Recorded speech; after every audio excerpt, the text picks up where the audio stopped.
양이 갖는 상징성이라든가 가산으로서의 중요성, 종교적인 역할 등등 확실히 우리는 느끼지 못하는 어떤 암묵적 동의와 공감대가 형성됐을 겁니다. 선교 역사에 관한 이야기인데 아프리카 어느 부족에서는 이 본문을 번역할 때에 세상 죄를 지고 가는 돼지 새끼 이렇게 옮겼다고 합니다. 왜냐하면 그곳에는 양이란 동물이 없었기 때문에 그 부족이 제사 지낼 때 제물로 사용하는 돼지 새끼를 양 대신 번역했다고 하죠. 그랬더니 그 부족민들의 고개를 끄덕이면서 이해했다고 합니다. 사실 우리가 성경을 이해할 때에는 시대적 배경이라든가 역사적 상황, 환경적인 요소, 문맥적인 연결고리 등등 두루두루 살펴야 됩니다. 그래야 성경을 제대로 이해할 수가 있죠. 한 문맥, 한 단어만 끄집어내서 제멋대로 해석하면 절대로 안 됩니다. 이단들이 주로 그렇게 성경을 곡해하면서 해석을 하는데 얼마나 어리석고 위험한 일인지 모릅니다. 하나님의 말씀을 칼로 난도질하는 것과 같은 일이기 때문에 그렇습니다. 그런 면에서 오늘 본문을 제대로 이해하기 위해서는 우리가 먼저 양에 대한 것을 알아야 됩니다. 양을 가리키는 히브리어 단어는 9개나 된다고 하는데 이것은 두 가지의 의미를 갖죠. 하나는 그만큼 이스라엘 백성들에게 양은 생활에 아주 밀접한 짐승이었다라는 이야기고, 다른 하나는 9가지의 다른 의미를 우리는 양이라는 한 단어로 번역하고 있기 때문에 성경을 제대로 이해하기가 사실은 좀 어렵다는 얘기입니다. 일례로 우리나라 시인들이 세계적으로 인정받기 어려운 이유는 우리말의 표현이 굉장히 다양하기 때문이라는 거죠. 노란색이 영어로는 yellow라고 합니다. 그런데 우리는 노란색을 보면서 노랗다라고도 하지만 노리끼리 하다, 노르스름하다, 샛노랗다, 누렇게 떴다, 희끄무리하게 노랗다, 푸르둥둥하게 누런빛이다, 그런 표현을 합니다. 우리끼리는 다 이해가 되잖아요. 하지만 이걸 제대로 번역하기가 어렵다는 거죠. 마찬가지입니다. 양은 양인데 상황마다 환경마다 어감이 다 다른 거죠. 그러니까 머릿속으로 우리가 잘 그려지지를 않는 거예요. 단지 양은 좋은 동물이겠거니 그렇게 생각만 하는 거죠. 어떤 기관에서 교인들을 대상으로 설문조사를 했습니다. 자신이 양이라고 생각하십니까? 아니면 염소라고 생각하십니까? 그랬더니 여러분도 한번 대답해 보세요. 나는 양이라고 생각합니까? 아니면 염소라고 생각합니까? 90%의 교인들이 나는 양입니다 하고 대답했다는 거예요. 그래서 이번에는 양이라고 대답한 교인들이 다니는 교회 교인들을 대상으로 저 사람이 정말 양이 맞습니까? 하고 물었더니 90%의 성도들이 양은 아닌데요. 뭔진 모르겠지만 양은 아니라고 대답했답니다. 대부분의 성도들이 자신은 양이라고 생각하지만 글쎄 남들에게는 아닐 수 있다는 거예요. 삼가 스스로를 돌아봐야 됩니다. 성경이 예수님을 어린 양으로 표현한 데에는 몇 가지 이유가 있습니다. 첫째는 양이 갖는 상징성 때문에 그렇습니다. 양은 가장 약한 동물의 상징입니다. 양은 신체 어디에도 공격할 수 있는 무기가 없습니다. 뿔도 없고 사나운 이빨도 없고 날카로운 발톱도 없습니다. 그렇다고 어떤 공격을 방어하거나 피할 수 있는 어떤 힘도 없습니다. 스피드도 없습니다. 다리가 긴 것도 아닙니다. 후각도 둔감해서 물이 어디 있는지도 모릅니다. 겁이 많아서 높은 곳에 올라가면 내려올 줄을 모릅니다. 시각도 발달하지 못해서 심한 근시입니다. 멀리 보지를 못합니다. 더구나 독립적이지도 못합니다. 다른 동물들은 혼자서도 잘 살아갈 수 있지만 양은 무리를 지어서 살아가도록 되어 있습니다. 그런데 그것도 제대로 못해서 혼자 일탈하는 양도 많습니다. 오죽하면 이사야 선지자는 우리는 다 양 같아서 그릇 행하여 각기 제 길로 갔다라고 이야기하게 했습니다. 그렇게 미련한 짐승이 양이라는 거죠. 때문에 양에게 있어서 목자는 삶의 전부이자 모든 것입니다. 양은 목자가 없이는 살 수가 없어요. 그래서 양은 목자만 바라보고 살아야 됩니다. 오직 목자의 음성에만 민감하게 반응하며 살아야죠. 예수님의 삶이 그랬다는 거예요. 오직 하나님만 바라보고 하나님의 음성에만 민감하게 반응하며 살았습니다. 기도를 해도 내 뜻대로가 아니라 하나님 뜻대로 구했던 분이 예수님입니다.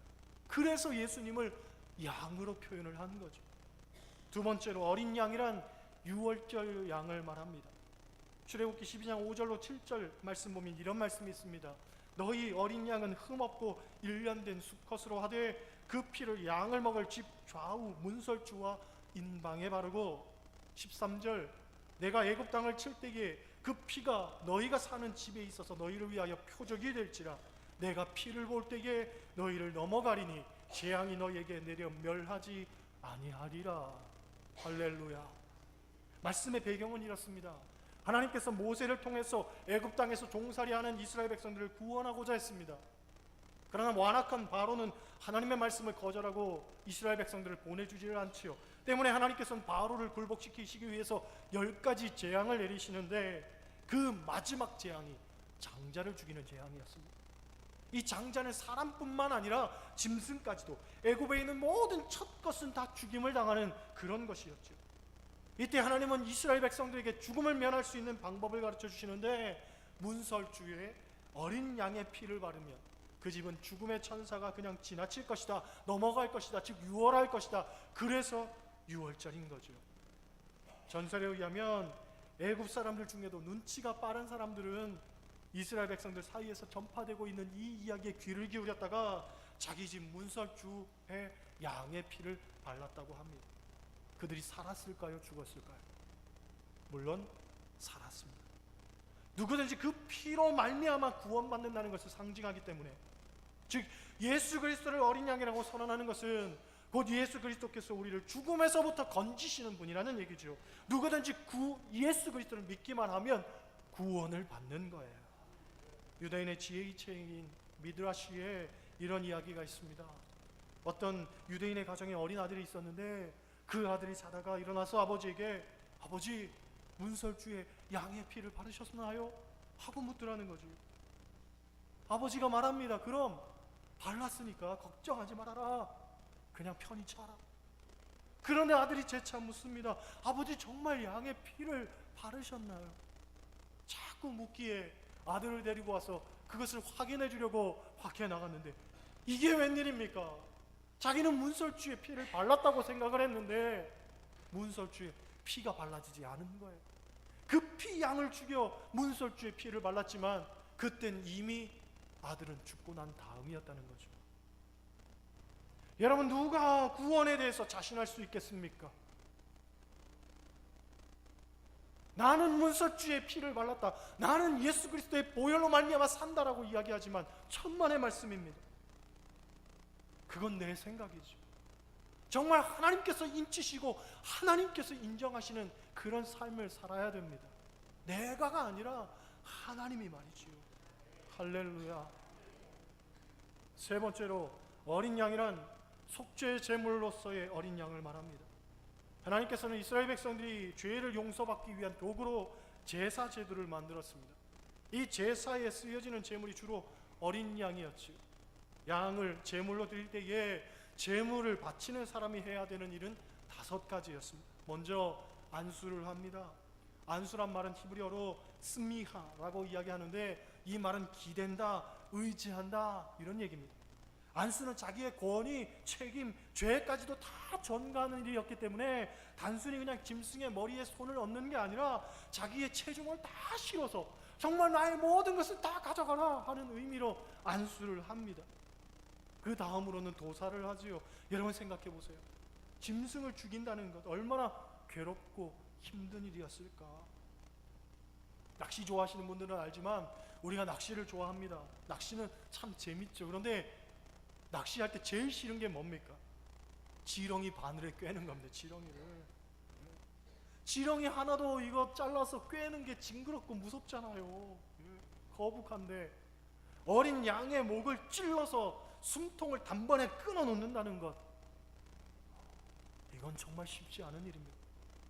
그 다음으로는 가죽을 벗기고, 그 다음은 자르고, 그 다음은 내장을 씻습니다. 이 과정 속에서 선혈이 난자하고 역겨운 피 비린내가 진동을 할 겁니다. 상상만 해도 끔찍하지. 이것은 그만큼 우리의 죄도 역겹고 더럽다는 것을 의미합니다.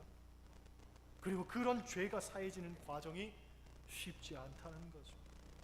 예수 그리스도께서 어린 양이 되셨다는 것은 그분이 우리의 모든 죄를 짊어지고 담당하셨다는 얘기입니다. 예수 그리스도께서 죽으심으로 말미암아 나의 죄는 사하여졌고 우리는 사망에서 생명으로 옮겨진 겁니다. 내가 죽어야 마땅한 십자가에서 주님께서 대신 죽으시고 주님이 물과 피를 쏟으셨기 때문에 우리는 구원을 받아 영생에 이르게 된 겁니다. 그래서 이제 우리는 과거 드렸던 제사의 힘들고 역겨운 과정을 거치지 않아도 되는 겁니다. 우리가 해야 되는 일은 예수 그리스도를 믿기만 하면 됩니다. 무수한 양들이 희생되어도 또다시 반복해서 죄를 짓고 그래서 또다시 이 양들을 희생시켜야만 했던 부끄럽고 잔인했던 우리의 과거가 예수 그리스도의 보혈로 단번에 해결이 된 거지요. 할렐루야. 그래서 보라, 세상 죄를 지고 가는 하나님의 어린 양이로다 라고 성경은 이야기하는 겁니다. 그런 면에서 네 번째, 어린 양은 희생을 말합니다. 성경을 보면 제사를 드리기 위한 양은 반드시 흠 없는 순결한 것이어야 했습니다. 때문에 제사로 쓰여지기 위한 양은 태어날 때부터 정해집니다. 이 양을 흠없고 순결하게 순전하게 키워가기 위해서 너무나 어렵기 때문에 태어나는 그 순간부터 이 양은 하나님께 드려질 양으로 택함을 받게 되는 거죠. 예수님이 십자가 지신 것은 하나님의 경륜과 계획 가운데 일어난 일입니다. 우연히 되어진 것이 아니라 철저한 하나님의 계획 속에서 창세 전부터 하나님의 뜻이 있어서 우리에게 허락하신 거예요. 때문에 예수님이 이 땅에 오신 것은 희생과 대속을 위해서였고 그분의 삶의 이유와 목적도 역시 마찬가지로 희생과 대속을 위해서였습니다. 여러분, 우리도 마찬가지죠. 주님을 따르기 원한다면 어린 양 되신 주님의 삶의 발자취를 따라가야 되는 겁니다. 곧 마땅히 희생의 삶을 살아야 되는 거죠. 여러분, 신앙생활이라는 건 뭡니까? 신앙생활은 한마디로 사랑하는 일이라고 할 수 있습니다. 그런데 사랑이라는 게 뭡니까? 사랑은 또 다른 말로 희생이라고 할 수 있습니다. 사랑은 말로 하는 게 아니지요. 값을 치러야 되는 거예요. 희생해야 되는 겁니다. 내가 손해보아야 되는 겁니다. 그게 진짜 사랑이죠. 사랑한다고 하면서도 손해보기를 싫어한다면, 사랑한다고 하면서도 내가 희생하지 않는다면 그건 진짜 사랑이 아닙니다. 사랑은 희생도, 어떤 희생도 각오해야 되는 겁니다. 사실 내가 어떤 사람을 진짜로 사랑한다면 희생을 무릅쓸 뿐만 아니라 내가 대신 죽을 수도 있지요. 그렇죠? 몇 해 전에도 외국에서 어떤 어머니가 추위에 산에서 길을 잃었는데 아이를 살리기 위해서 자기 옷을 다 벗어서 아이를 감싸 안아 결국 어머니는 죽고 아이는 살린 기사가 있었습니다. 희생에 사랑하면 역시 어머니 사랑 아닙니까? 그렇죠? 그런데 우리 사회에서 이런 모성애가 사라지고 있다고 합니다. 요즘 젊은이들 아이 낳는 것에 대해서 굉장히 힘들어한다고 합니다. 물론 경제적인 이유도 있지만 예전에는 나는 못 먹어도, 나는 못 입어도 자식만큼은 먹이고 입힌다고 했습니다. 희생했다는 얘기죠. 그런데 요즘은 그렇지 않다는 거예요. 자식은 자식이고 나는 나다. 이게 젊은 엄마들의 생각입니다. 또 아이를 낳지 않으려는 이유 가운데 아이 낳는 고통이 싫어서 낳지 않겠다 하는 사람도 있고, 심지어 몸매가 망가지기 때문에 내가 아이 낳지 않겠다, 그런 사람도 있습니다. 그러다 보니 자식을 낳는 것도 어렵지만 기르는 데도 문제가 있습니다. 아이를 낳았지만 기르는 것이 힘들다고 어린이집 바로 보내고 또는 친정엄마에게 맡겨버리고, 물론 피치 못할 사정 때문에 맡길 수는 있지만 내가 힘들고 귀찮기 때문에 그냥 던져버리는 거예요, 책임을. 그래서 요즘 할머니들 사이에는 그런 얘기가 있다고 하잖아요. 손자들이 오면 예쁘다, 그런데 가면 더 예쁘다. 그렇죠? 힘들다는 거, 힘들다는 거, 어렵다는 거죠. 아무튼 아이를 낳을 때도 기를 때도 다 희생이 따른다는 말이에요. 그렇죠? 여러분, 사랑은 희생입니다. 그래서 희생의 제물로 예수님께서 돌아가신 겁니다. 오늘 본문은 선언하지요. 세상 죄를 지고 가는 하나님의 어린 양을 보라. 얼마나 감격스러운 복음입니까? 예수 그리스도는 내 죄를 대신하여 죽어가는 하나님의 어린 양입니다. 내가 용서받은 것은 어린 양이신 예수 그리스도의 생명이 희생되었기 때문입니다. 하나님이 나를 사랑한다는 것, 예수 그리스도의 생명을 지불하고 말씀하시는 뜨거운 음성이라는 거죠. 여러분, 우리가 하나님께로부터 받은 축복 중에 가장 큰 축복은 무엇입니까? 어떤 분은 예수 믿고 병이 나았다고 합니다. 물론 큰 축복을 받으셨습니다. 또 어떤 분은 예수 믿고 자식들 다 잘 됐다고 합니다. 네, 그분도 큰 축복을 받으신 건 분명합니다. 어떤 분은 사업이 번창하고 형통의 삶을 산다고 말합니다. 그분도 큰 축복을 받으셨습니다. 그러나 가장 큰 축복 중에 가장 큰 축복은 우리의 죄가 용서받고 구원받게 된 축복입니다. 그렇죠? 성경은 허물의 사함을 받고 자신의 죄가 가려진 자는 복이 있다라고 말합니다. 여기서 허물이란 말은 히브리어로 페스라고 하는데 하나님의 뜻을 거스르는 것이라는 뜻을 갖고 있습니다. 죄라는 말은 히브리어로 하타라고 하는데 표적에서 빗나가다, 어긋나다라는 뜻이고, 정죄라는 말은 히브리어로 아몬이라고 하는데 구부러지다, 왜곡되다 라는 뜻을 갖고 있습니다. 이 세 가지는 죄의 모든 종류를 가리킵니다. 모든 죄, 우리가 짓는 모든 죄, 알고 짓는 죄든지 모르고 짓는 죄든지 실수로 짓는 죄든지 무엇이든지 이것들이 사하여지고 가려지고 정죄당하지 않는다는 거죠. 완전한 용서를 의미합니다. 모든 종류의 죄를 완전하게 용서받았다라는 뜻이죠. 여러분, 그와 같습니다. 하나님의 용서는 어떠한 죄라도 완전하게, 완벽하게, 깨끗하게 용서하시는 거예요. 그래서 성경은 흰눈보다 더 희게, 양털보다 더 희게 우리를 씻어주신다고 말씀하셨잖아요. 우리가 가진 복 중에 최고의 복은 죄 사함의 복인 줄 믿습니다. 구원받은 복인 줄 믿습니다. 예수 그리스도의 이 십자가의 복인 줄 믿습니다. 세상 그 무엇도 이것에 비견할 복은 없는 거예요. 오늘 본문은 우리에게 선언합니다. 보라, 세상 죄를 지고 가는 하나님의 어린 양이로다. 우리는 무엇을 하면 됩니까? 우리가 질 필요 없습니다. 우리가 바둥대며 살 필요 없습니다. 우리의 죄 때문에 뭔가 해야만 한다는 강박증에 시달릴 필요 없습니다. 우리가 해야 할 일은 너무나 단순하고 명료합니다. 보라. 보기만 하면 되는 거예요. 우리의 모든 죄를 짊어지고 가는 그 예수 그리스도를 매일의 삶 속에서 바라만 보고 살면 되는 겁니다. 그러면 그 은혜로 말미암아 우리는 구원받게 되는 거지요. 여러분, 주님을 보시기를 바랍니다.